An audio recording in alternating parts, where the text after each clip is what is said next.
اعوذ باللہ من الشیطان الرجیم بسم اللہ الرحمن الرحیم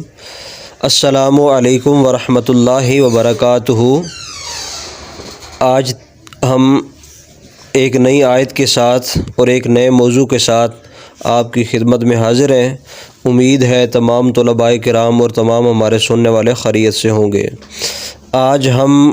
قرآن پاک کی سورۃ البقرہ کی آیت نمبر 161 جو ہے اس کا ترجمہ اور اس کی تفسیر پڑھیں گے۔ اور آج کا ہمارا موضوع ہے کہ کیا کسی پر لعنت کرنا جائز ہے یا نہیں ہے۔ قرآن و حدیث کی روشنی میں انشاءاللہ آپ کو اس کا جواب دیں گے۔ اللہ تبارک و تعالی جل شانہ ارشاد فرماتے ہیں ان الذین کفروا، اور بے شک وہ لوگ جو مر گئے، وماتوا ہم وہم کفار، اور وہ کافر مر گئے، اولئک علیہم لعنت اللہ، اور ان لوگوں پر لعنت ہے اللہ کی، والملائکۃ، اور فرشتوں کی، والناس اجمعین، اور سارے جہاں کے لوگوں کی۔ تو یہ ہے آیت جس کے اندر جو ہے اللہ تبارک و تعالی جل شانہ نے کفار پر لعنت فرمائی ہے۔ اس سے پتہ چلا کہ دنیا میں سب سے جو بڑی دولت ہے وہ ایمان ہے۔ اگر ایمان سلامت نہیں تو پھر اللہ تبارک و تعالی جل شانہ جس طرح فرما رہے ہیں کہ جن کے پاس ایمان نہیں، جو کافر ہیں، ان پر اللہ کی بھی لعنت ہے، ان پر فرشتوں کی بھی لعنت ہے، ان پر جو ہے سارے جو لوگ ہیں ان کی لعنت ہے۔ اب اس سے پیارے بچوں، عزیز طلباء، یہ پتہ چلا کہ اللہ جو ہے ایمان کو اتنا پسند فرماتا ہے، اور ہمارے بزرگان دین نے اس لیے اپنے ایمان سلامت رہنے کی اللہ سے دعائیں مانگی ہیں کہ یا اللہ جب ہم اس دنیا سے جائیں تو ہمارا جو ایمان ہے وہ سلامت رہے۔ تو سب سے پہلے حضرت امام احمد بن حنبل رضی اللہ تعالیٰ عنہ آپ کے حوالے سے آپ کو ایک واقعہ سناتے ہیں کہ آپ کو اپنے ایمان کی کتنی فکر تھی۔ آج افسوس ہے کہ ہمیں اپنے ایمان کی اتنی فکر نہیں، بلکہ دنیا کا جو مال، جو دولت اور جو ختم ہونے والی چیزیں ہیں ان کی زیادہ فکر ہے۔ لیکن جو اللہ والے ہیں، جو اللہ کے نیک بندے ہیں، ان کو کس طرح اپنے ایمان کی فکر تھی کہ ہمارا ایمان بچ جائے، جب ہم اس دنیا سے جائیں تو ایمان کی حالت میں جائیں۔ کیونکہ جو بے ایمان ہے، جو کافر ہے، اگرچہ وہ ساری زندگی نیکیاں کرتا رہا، لیکن اگر آخری وقت انسان کا ایمان چلا جائے تو اس کے سارے اعمال ضائع ہو جائیں گے۔ اگر کوئی ساری زندگی تبلیغ کرتا رہے لیکن آخری وقت اس کا ایمان اس کے ہاتھوں سے چلا جائے تو پھر اس کا وہ تبلیغ کرنا، وہ دین پھیلانا، وہ نمازیں پڑھنا، وہ روزے رکھنا، وہ زکوٰۃ دینا، وہ حج کرنا، یہ سارا کچھ ایمان نہ ہونے کی وجہ سے ضائع ہو سکتا ہے۔ اس لیے امام احمد بن حنبل رضی اللہ تعالیٰ عنہ کے انتقال کے وقت، انتقال کہتے ہیں ایک جگہ سے دوسری جگہ منتقل ہونا، انتقال کو اس لیے انتقال کہتے ہیں، اعلان بھی ہوتا ہے مسجدوں میں کہ ایک شخص قضائے الہی سے یا رضائے الہی سے انتقال کر گئے ہیں۔ تو انتقال کا معنی ہوتا ہے منتقل ہونا، ایک جگہ سے دوسری جگہ پر جانا۔ تو جب آپ کا انتقال کا وقت قریب آیا تو آپ کے صاحبزادے، اب بعض ہمارے ایسے بھائی بھی ہوتے ہیں جن کو یہ بھی سمجھ نہیں آتی کہ صاحبزادہ کیا ہوتا ہے، اب ہمیں تو انہیں بھی سمجھانا ہے۔ تو صاحبزادے کا مطلب ہوتا ہے بیٹا، سن، ٹھیک ہے۔ تو آپ کے صاحبزادے نے آپ کی طبیعت دریافت فرمائی، آپ سے پوچھا کہ بتائیں پاپا جانی آپ کی طبیعت کیسی ہے؟ تو ابھی جواب آپ نے فرمایا کہ ابھی جواب کا وقت نہیں ہے، پس دعا کرو اللہ تعالیٰ میرا خاتمہ ایمان پر کر دے۔ کتنے بڑے امام ہیں امام احمد بن حنبل، اور کیا کہہ رہے ہیں؟ بیٹا اب میرا آخری وقت آ چکا ہے، میں اس دنیا سے جانے والا ہوں، بس یہ دعا کرو کہ میں ایمان لے کر اس دنیا سے جاؤں، کیونکہ ابلیس لعین شیطان جو ہے وہ اپنے سر پر خاک ڈالتے ہوئے مجھ سے کہہ رہا ہے کہ تیرا دنیا سے ایمان سلامت لے جانا میرے لیے باعث ملال ہے۔ یعنی میں نے تم پہ بڑے حملے کیے کہ تم سے تمہارا ایمان لے لوں، اب مجھے اس چیز کا غم ہے کہ تم اپنا ایمان جو ہے سلامت لے کر اس دنیا سے چلے جاؤ، اور میں اس سے کہہ رہا ہوں کہ ابھی نہیں، جب تک ایک بھی سانس باقی ہے میں خطرے میں ہوں۔ یعنی جب آخری سانس نکل جائے گی تب میں اللہ کو شکر ادا کروں گا کہ میں ایمان کے ساتھ چلا گیا ہوں، ابھی بھی میرے پاس کچھ وقت باقی ہے، اب اس وقت بھی مجھے اپنے ایمان کا خطرہ ہے، تو میں تجھ سے پرامن نہیں ہو سکتا۔ یعنی اے شیطان میں ابھی بھی تم سے جو ہے پرامن اس لیے نہیں ہو سکتا کیونکہ ابھی بھی مجھے سانسیں آ رہی ہیں، ابھی بھی تو مجھے بھٹکا سکتا ہے کیونکہ تو میرا دشمن ہے سیدھے راستے سے۔ تو یہ ہے بزرگان دین امام احمد بن حنبل جن کو اپنی آخری سانس تک اپنے ایمان کی فکر ہے، اور ایک ہم لوگ ہیں جن کو اپنے ایمان کی فکر جو ہے وہ کم ہی رہتی ہے، بلکہ دوسری جو دنیا ہے اس کی فکر ہمیں زیادہ ہوتی ہے۔ اور اسی طریقے سے ایک اور واقعہ سفیان ثوری رحمۃ اللہ تعالی علیہ، آپ کے بارے میں یہ لکھا جاتا ہے کہ آپ کا وصال کا وقت، ٹھیک ہے، وصال یار، اب وصال کا معنی یہ ہوتا ہے کہ ایک کا شخص کا دوسرے شخص سے ملنا، وصال کا معنی یہ ہوتا ہے یعنی جیسے اللہ تبارک و تعالی جل شانہ کو ملنے کے لیے جو ہے وہ انسان جا رہا ہے، تو سفیان ثوری رحمۃ اللہ تعالیٰ کا وصال کا وقت آیا تو آپ نے رونا شروع کر دیا۔ ان سے کہا گیا کہ آپ امید رکھیے اللہ تعالیٰ سب سے بڑھ کر گناہوں کو درگزر فرمانے والا ہے۔ آپ رحمۃ اللہ تعالیٰ علیہ نے فرمایا تم کیا سمجھتے ہو، کیا میں اپنے گناہوں کی وجہ سے رو رہا ہوں؟ یعنی جب آپ کی وصال کا وقت قریب آیا، آپ اس دنیا سے جانے لگے تو آپ رو رہے تھے۔ اب اتنے بڑے بزرگ ہیں سفیان ثوری، تو لوگوں نے پوچھا کہ آپ روتے کیوں ہیں؟ کیا آپ اپنے بیٹوں سے جدا ہو رہے ہیں؟ کیا آپ اپنی بیوی سے جدا ہونے لگے ہیں؟ کیا آپ اپنے رشتہ داروں سے جدا ہو رہے ہیں اس لیے رو رہے ہیں؟ جیسے اکثر دیکھا جاتا ہے کہ کوئی ایئرپورٹ پہ باہر جا رہا ہے، ایئرپورٹ پہ آپ دیکھیں کہ بیٹا جدا ہو رہا ہے تو ماں رو رہی ہے، بیٹا بھی رو رہا ہے، بھائی رو رہے ہیں، بہنیں رو رہی ہیں، ایک جدائی کا ماحول ہوتا ہے۔ اسی طرح کسی کا کوئی مر جاتا ہے تو وہ روتا ہے۔ ابھی سفیان ثوری اس دنیا سے جانے لگے، اس سے پہلے ہی انہیں پتہ چل گیا کہ میری آخری وقت آ گیا ہے، تو آپ نے رونا شروع کر دیا۔ تو لوگوں نے پوچھا کہ آپ کیوں رو رہے ہیں؟ کیا میں اپنے گناہوں کی وجہ سے آنسو بہا رہا ہوں؟ آپ نے لوگوں سے سوال کیا کہ آپ یہ سمجھتے ہیں کہ میں بہت گناہ گار ہوں، میں اپنے گناہوں کی وجہ سے رو رہا ہوں؟ تو آپ نے فرمایا اگر میں جانتا کہ اللہ تعالیٰ کی وحدانیت پر قائم رہتے ہوئے مروں گا تو پھر مجھ پر پہاڑوں کے برابر بھی کوئی گناہ ڈال دیے جائیں تو مجھے کوئی پرواہ نہ ہوتی۔ یعنی آپ نے فرمایا کہ بس میرا ایمان سلامت رہ جائے، پھر بے شک مجھ پہ پہاڑوں کے برابر یعنی بہت زیادہ گناہ بھی میرے ہوں تو مجھے کوئی فکر نہیں، کیونکہ یہاں پہ میں آپ کو وہ حدیث بتانا چاہتا ہوں۔ میرے مصطفیٰ کریم علیہ السلام فرماتے ہیں کہ قیامت والے دن جو شخص سب سے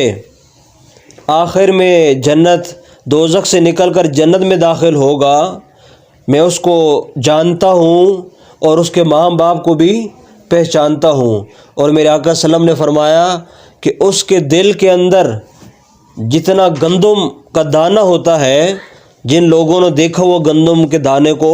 وہ اس چیز کو سمجھ سکتے ہیں، اور جس نے نہیں دیکھا ہوا وہ دیکھنے کی کوشش کرے۔ اس کے اندر ایک لائن لگی ہوتی ہے۔ حضور نے اس گندم کے دانے کی مثال دی اور فرمایا اس گندم کے دانے کے اندر جو لائن لگی ہوتی ہے، اس لائن کے برابر بھی اگر کسی شخص کا ایمان ہوا، یعنی بہت کمزور سے کمزور ایمان والا ہوا، تو اللہ ایک دن اس کو بھی جنت میں داخل کر دے گا۔ اس کی سزا کے بعد، اس کو دوزخ میں ڈالنے کے بعد، اس کے گناہوں کے بعد، اس کو جلانے کے بعد، حضور نے فرمایا جس کے دل کے اندر اتنا سارا بھی ایمان ہوگا، اللہ اس کو جنت میں جو ہے ایک نہ ایک داخل کرے گا۔ حضور نے فرمایا میں اسے جانتا بھی ہوں، اسے پہچانتا بھی ہوں۔ تو اب کیا پتہ چلا؟ اب میں ذرا اپنے بھائیوں سے بات کرنا چاہتا ہوں، اپنی بہنوں سے بات کرنا چاہتا ہوں کہ ہمارا رویہ کیا ہے کہ اگر کوئی نماز نہیں پڑھتا اور ہم نماز پڑھتے ہیں تو ہم اس کی ایسی بےزتی کرتے ہیں اور اپنے آپ کو بڑا ایمان والا اور بڑا متقی، بڑا پرہیزگار اور بڑا اللہ والا سمجھتے ہیں، اور لوگوں کی جو ہے تذلیل کرتے ہیں۔ تو اس لیے ہمیں اللہ کا شکر ادا کرنا چاہیے، اور اگر کسی کو سمجھانا بھی ہے تو تبلیغ کا ایک انداز ہوتا ہے جو میرے مصطفیٰ کریم علیہ السلام نے سکھایا ہے ہمیں، کہ لوگوں کی تذلیل نہیں کرنی، لوگوں کو زبان سے تکلیف نہیں پہنچانی۔ اگر کسی کو کوئی بات سمجھانی بھی ہے تو وہ علیحدہ بیٹھ کر سمجھانی ہے، یہ نہیں کہ سب کے سامنے اس کی جو ہے بے عزتی کر کے جو ہے رکھ دیں اور پھر کہیں کہ ہم نے تو اس کی اصلاح کی کوشش کی ہے۔ تو ایسی اصلاح نہ اللہ کو پسند ہے، نہ ایسی اصلاح اللہ کے رسول صلی اللہ علیہ وسلم کو پسند ہے۔ تو یہ طریقہ بالکل غلط ہے کہ لوگوں کو اس سختی کے ساتھ سمجھایا جائے۔ ہمارے آقا صلی اللہ علیہ وسلم نے بڑی محبت کے ساتھ، لوگوں نے آپ کو پتھر بھی مارے، گالیاں بھی دی، آپ کو جادوگر بھی کہا، کیا کچھ نہیں آپ سے کیا، لیکن آپ کی زندگی میں کبھی سختی شامل نہیں رہی۔ تو یہ امام سفیان ثوری رحمۃ اللہ تعالی علیہ جو ہے، انہوں نے لوگوں سے یہی کہا کہ اگر مجھ پر پہاڑوں جتنے گناہ بھی لاد دیے جائیں، میرے نامہ اعمال میں رکھ دیے جائیں، لیکن صرف میرا ایمان سلامت رہ جائے۔ اور اب ایمان کس چیز کا نام ہے؟ ایمان لا الہ الا اللہ محمد الرسول اللہ کا نام ہے، اور جسے اگر دوسرے الفاظ میں کہا جائے جو ہم ایمان مفصل بچوں کو پڑھاتے ہیں کہ آمنت باللہ وملائکتہ وکتبہ ورسلہ والیوم الآخر والقدر خیرہ وشرہ من اللہ تعالی والبعث بعد الموت۔ اب اس کا ترجمہ اس طرح ہے کہ یعنی اللہ پہ ایمان لانا، اللہ کے فرشتوں پر ایمان لانا کہ وہ ایک نوری مخلوق ہے،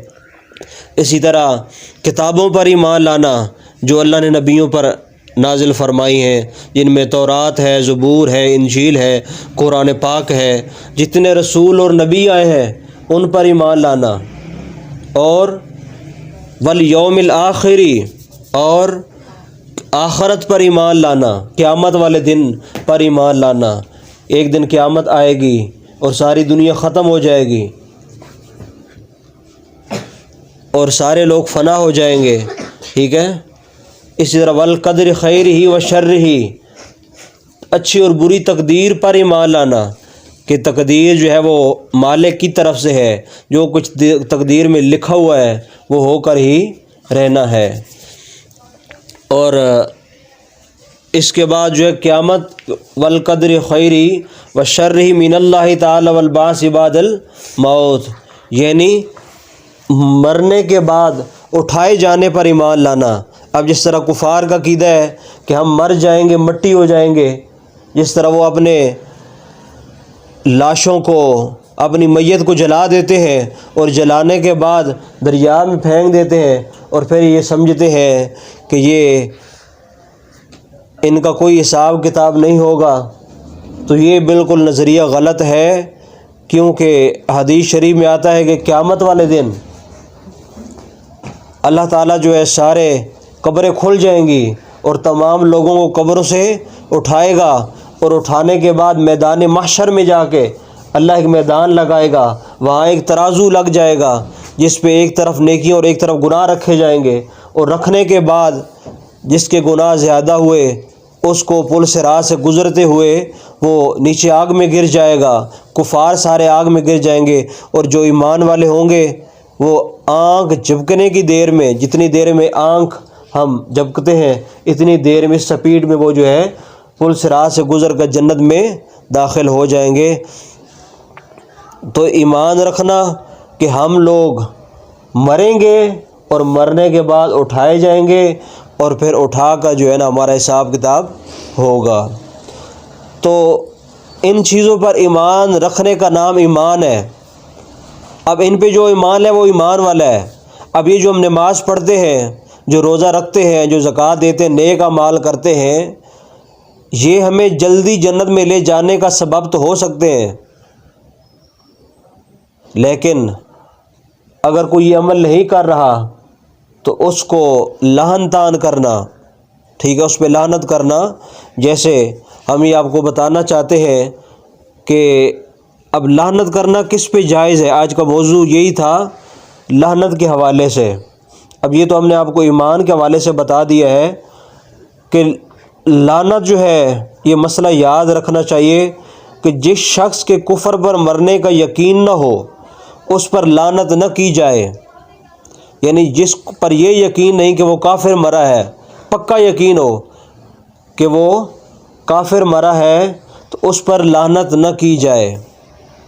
اب ہم اپنے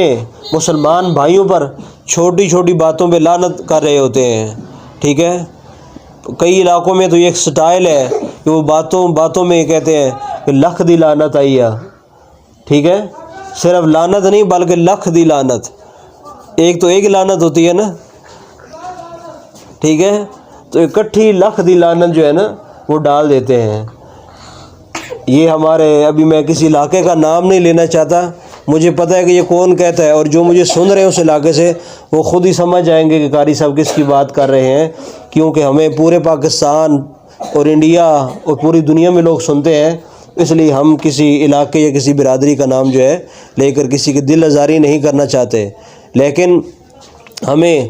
اس طرح کی باتوں سے اجتناب کرنا چاہیے۔ مسلمان پر کبھی لعنت نہیں ڈالنی چاہیے۔ ہاں کچھ صورتیں ہیں جو میں آگے جا کے آپ کو بتاتا ہوں، اگر وہ عیب ان میں ہو تو اللہ نے بھی لعنت کی ہے، اس صورت میں پھر آپ لعنت جو ہے کر سکتے ہیں۔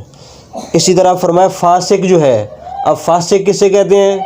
جو ہو تو ایمان والا لیکن گناہ کرنے والا ہو، تو وہ گناہ کرنے والا جو ہے اسے فاسق کہتے ہیں، یعنی سر عام گناہ کرتا ہو اور اب وہ مر گیا ہے۔ بعض لوگ ایسے، ہماری جاہل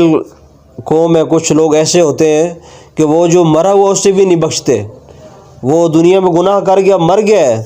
تو اب اس کے لیے مغفرت کی دعا کریں۔ اب جب وہ مر جاتا ہے پھر اس کے گناہوں کا ذکر کر رہے ہوتے ہیں، تو ان کا ذکر سے ہمیں جو ہے نا اجتناب کرنا چاہیے۔ اس لیے کہا گیا کہ صرف اس پر جس کا یقین نہ ہو کہ وہ ایمان پہ نہیں مرا، یعنی کافر مرا، تو اس پہ لعنت کر سکتے ہیں۔ تو ایسے فاسق پر جو ہے لعنت کرنا جو ہے وہ جائز نہیں ہے۔ ہاں البتہ کچھ صورتوں میں لعنت جائز ہے جس پر قرآن اور حدیث نے بھی لعنت کی ہے، جیسے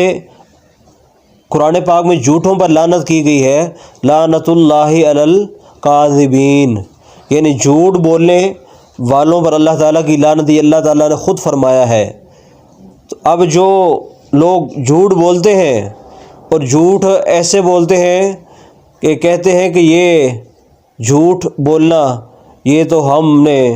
جو ہے اپنی جان کو بچانے کے لیے کیا ہے، یا جو ہے اب بعض لوگ جو جھوٹ بولتے ہیں ان کو بعض لوگ کہتے ہیں کہ یہ بڑا تیز ہے، ٹھیک ہے، اور جو سچا اور سیدھا آدمی ہو اسے کہتے ہیں یہ سادہ آدمی ہے، نہ اس کی گھر میں کوئی عزت کرتا ہے اور اسے کہتے ہیں یہ تو بہت سادہ ہے، اور جو جھوٹا ہو، فراڈی ہو، دغا باز ہو، چلاک ہو، اس کو کہتے ہیں کہ یہ بندہ بہت بڑا تیز ہے۔ اصل میں وہ تیز نہیں ہوتا بلکہ وہ لعنتوں کا مستحق ہو رہا ہوتا ہے، کیونکہ یہ ہمارے علم کی کمی ہے، ہم نے قرآن و حدیث کو نہیں پڑھا، کیونکہ حضور نے فرمایا مومن ہمیشہ سادہ طبیعت کا ہوتا ہے، یہ مومن کی نشانی بیان کی ہے۔ تیز، چلاک یہ کفار کی علامتوں میں سے ہے، لیکن یہ ہم نہیں کہہ سکتے کہ وہ کافر ہی ہوگا۔ لیکن جو جھوٹ بولنے والا ہے چاہے مسلمان ہو اس پہ اللہ تعالیٰ نے لعنت کی ہے۔ تو جھوٹ تو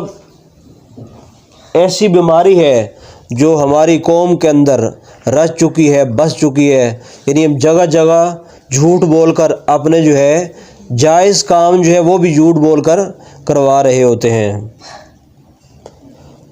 جیسے مثال کے طور پہ اگر کسی کو لائن میں لگنا پڑ جائے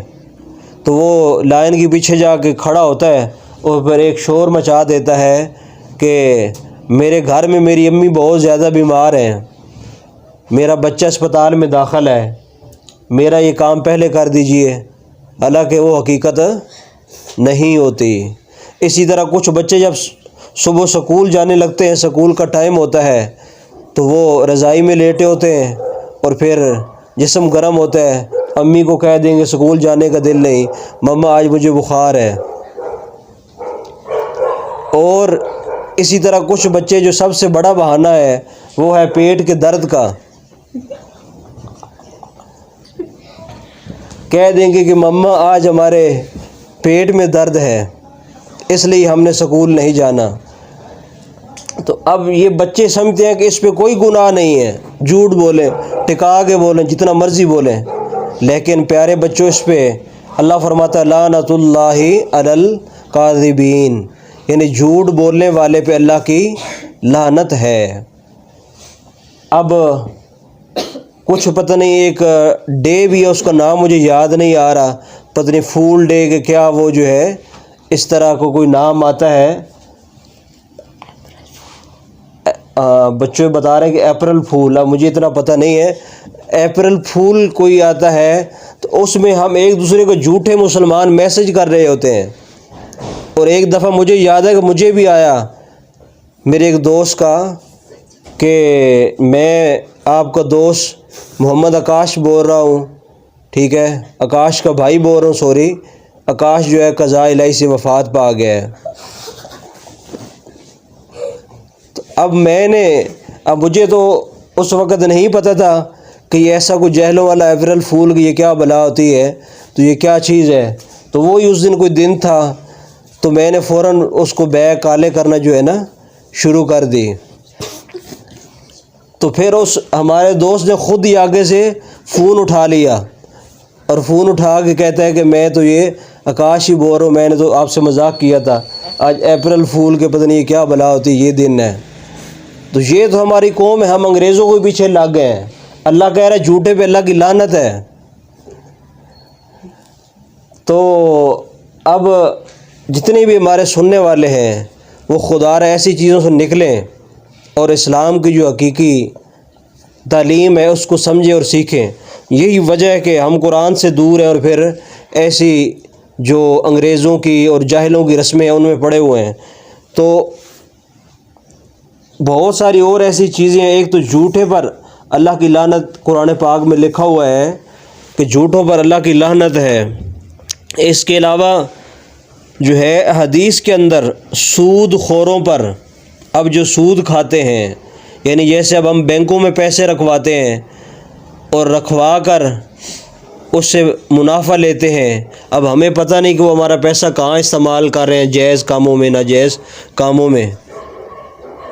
تو اس صورت میں جو سود خور ہیں، جو جوئے باز ہیں، میچوں پہ جوئے لگاتے ہیں اور تاش کھیلتے ہوئے جوئے لگاتے ہیں، شرطیں لگاتے ہیں طرح طرح کی، پاکستان میچ جیت جائے گا تو میں تمہیں کھانا کھلاؤں گا، میں تمہیں بوتل پلاؤں گا، تو یہ سارا سود خوری اور جوئے بازی میں آتا ہے، شرائط میں آتا ہے۔ ایسا جو سود کھانے والا ہے اس پر اللہ تعالیٰ کی لعنت ہے۔ اللہ تعالیٰ نے سود کھانے والوں کو کہا کہ اس نے میرے خلاف اعلان جنگ کیا ہے۔ سود خور کو اللہ نے اتنا نفرت کی ہے۔ اللہ نے کہا کاروبار کرو لیکن سود نہ کھاؤ۔ اور چوروں پر بھی حدیث میں لعنت کی گئی ہے۔ اسی طرح شرابیوں پر، جو شراب پینے والے ہیں، ان پر بھی اللہ تعالیٰ کی لعنت ہے۔ اب جیسے ہماری شادیاں ہوتی ہیں اور ہم شادیوں پہ بعض علاقوں میں زیادہ اور بعض علاقوں میں کم، پورے پاکستان کی بات کر رہا ہوں، پوری جو ہمارے سننے والے ہیں سب کی بات کر رہا ہوں کہ ہر ایک علاقے میں ایسا نہیں ہوتا۔ اب جس علاقے سے میرا تعلق ہے وہاں شراب اور اس طرح کے نشوں کا نام و نشان ہی نہیں ہے۔ ہم نے اپنی ساری زندگی میں اس طرح کا نشہ اپنے علاقے میں لوگوں کے پاس دیکھا نہیں ہے۔ لیکن کچھ علاقوں میں جب تک رقص و سرور کی محفلیں نہ لگائی جائیں، جب تک شراب نہ پی جائے تو وہ سمجھتے ہیں کہ ہماری شادی مکمل ہی نہیں ہوئی۔ اور اب شادی حضور نے فرمایا کہ النکاح من سنتی فمن رغب عن سنتی فلیس منی، کہ نکاح کرنا یہ میری سنت ہے، جس نے میری سنت کو ترک کیا وہ ہم میں سے نہیں۔ اب کر ادا حضور کی سنت رہے ہیں اور ادھر سے لعنتیں رات کو لے کر اور صبح حضور کی سنت ادا کرنے جا رہے ہیں۔ اب چاہیے تو یہ تھا کہ دولہا اور اس کے رشتہ دار رات کو اللہ کا ذکر کریں، کہ اللہ کو شکر کریں کہ اللہ نے اس کو ایک سنت ادا کرنے کی طاقت دی ہے۔ تو یہ شکر کرنے کے یہ اللہ کو ناراض کر رہے ہیں، شرابیں پی رہے ہیں اور رقص و سرور کی محفلیں سجا رہے ہیں اور گناہوں کا ایک بڑا انبار اپنے نامہ اعمال میں لکھوا رہے ہیں۔ تو اے جھوٹ بولنے والے باز آ جا، نہیں تو تیرا نامہ اعمال جب مرے گا تو پھر گناہوں سے بھرا ہوگا۔ اے سود کھانے والے، اے شراب پینے والے، اے چوری کرنے والے، لوگوں کو لوٹنے والے، بسوں کو، گاڑیوں کو، دکانوں کو لوٹنے والوں، اگر تم میری آواز سن رہے ہو تو تمہیں یہ پیغام ہے کہ اس کام سے باز آ جاؤ، اس پہ اللہ اور اس کے رسول کی ایسے لوگوں پہ لعنت ہے۔ تو آخر میں اپنی اس گفتگو کو سمیٹ کر میں یہ عرض کرنا چاہتا ہوں کہ لعنت کرنا یہ تو ایک کافروں پہ جائز ہے جو ایمان پہ نہیں مرا، یا کسی کے اندر یہ گناہ پائے جاتے ہیں تو اللہ کے رسول نے یا اللہ نے قرآن و حدیث میں ان پہ لعنت کی ہے، ان پہ لعنت کرنا جائز ہے۔ اس کے علاوہ جو گھر گھر میں مائیں اپنی بیٹوں پہ لعنت ڈال رہی ہیں، بیٹے اپنی بہنوں پہ لعنتیں ڈال رہے ہیں، استاد اپنے شاگرد اگر کلاس میں نہیں پڑھ رہا اونچی آواز سے، کئی قاری صاحبان کو بھی ہم نے سنا ہے وہ بھی کہتے ہیں لخ دی لعنت آئی ہے، ٹھیک ہے۔ تو یہ سارے اس طرح کسی کو لعنت ڈالنا، کوئی بھی ڈالے، وہ جائز نہیں ہے۔ کوئی گناہ گار ہے، دوسرے گناہ اس نے کیے ہیں، ان گناہوں کے علاوہ ان پہ بھی لعنت ڈالنا جائز نہیں ہے۔ اور یہ جو گناہ کرنے والے ہیں ان کے لیے بھی دعا کرنی چاہیے، اللہ ان کو ہدایت دے، یہ ان گناہوں سے بچیں۔ تو اللہ سب سے پہلے مجھے ان گناہوں سے بچائے، اور اس کے بعد جتنے میرے سننے والے ہیں، تو میں اپنے سننے والوں سے گزارش کروں گا کہ اگر آپ ہمیں سنتے ہیں تو یہ ویڈیو اپنے تک محدود نہ رکھیں، بلکہ اس نیکی کے پیغام کو آپ اپنے جو رشتہ دار ہیں، بہن بھائی ہیں، ان کے واٹس ایپ نمبر پہ ان کے ساتھ شیئر کریں اور انہیں بتائیں، اپنے سٹیٹس پہ ہماری ویڈیو لگا دیں۔ یہ آپ ہمارے مددگار ہوں گے نیکی پھیلانے میں۔ تو ہم چاہتے ہیں کہ ہمارا یہ پیغام وہ دور دور تک پہنچ جائے اور زیادہ لوگوں تک